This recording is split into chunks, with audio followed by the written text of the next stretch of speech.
नमस्कार दोस्तों, कैसे हैं आप सब? दोस्तों मैं आज आपके लिए फिर से एक नई कहानी लेकर आई हूँ।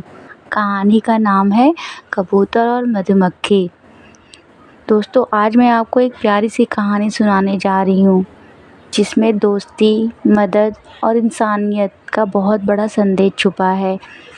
तो चलिए दोस्तों कहानी शुरू करते हैं।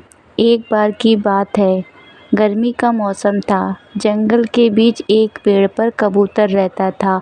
उसी पेड़ की डालियों पर मधुमक्खियाँ भी छत्ता बनाकर रहती थीं। एक दिन एक मधुमक्खी बहुत प्यासी थी। प्यास लगने के कारण नदी पर पानी पीने पहुंची। उसने पानी पीने की कोशिश की, लेकिन तेज़ बहाव के कारण उसका संतुलन बिगड़ गया और वह नदी में गिर पड़ी।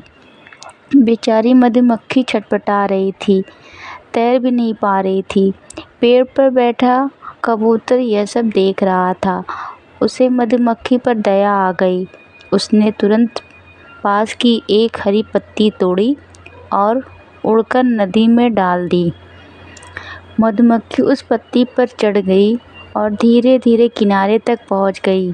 उसकी जान बच गई।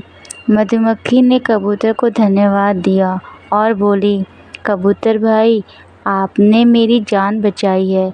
मैं आपका ये एहसान कभी नहीं भूलूंगी। कबूतर मुस्कुराया और बोला, दोस्ती और मदद करना हमारा फ़र्ज़ है। दिन बीतते गए। कुछ हफ्तों बाद वही कबूतर उसी पेड़ पर बैठा था। अचानक वहाँ एक शिकारी आया। शिकारी ने कबूतर को देखते ही अपनी बंदूक तान दी। कबूतर को खतरे का अंदाज़ा नहीं था।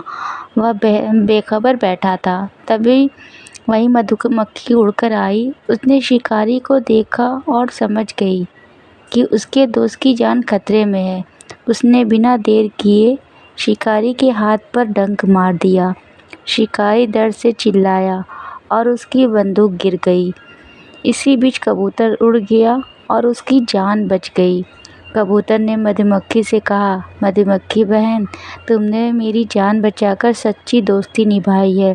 मधुमक्खी मुस्कुराते हुए बोली, कबूतर भाई, आपने भी मेरी मदद की थी। आज मैंने सिर्फ अपना कर्ज चुकाया है। दोस्तों इस कहानी से हमें ये सीख मिलती है कि नेकी और मदद का फल कभी न कभी ज़रूर मिलता है। अगर हम किसी की मदद करेंगे तो वक्त आने पर वही मदद हमारे काम भी आएगी। इसलिए याद रखो, मदद करने वाला कभी अकेला नहीं रहता। धन्यवाद।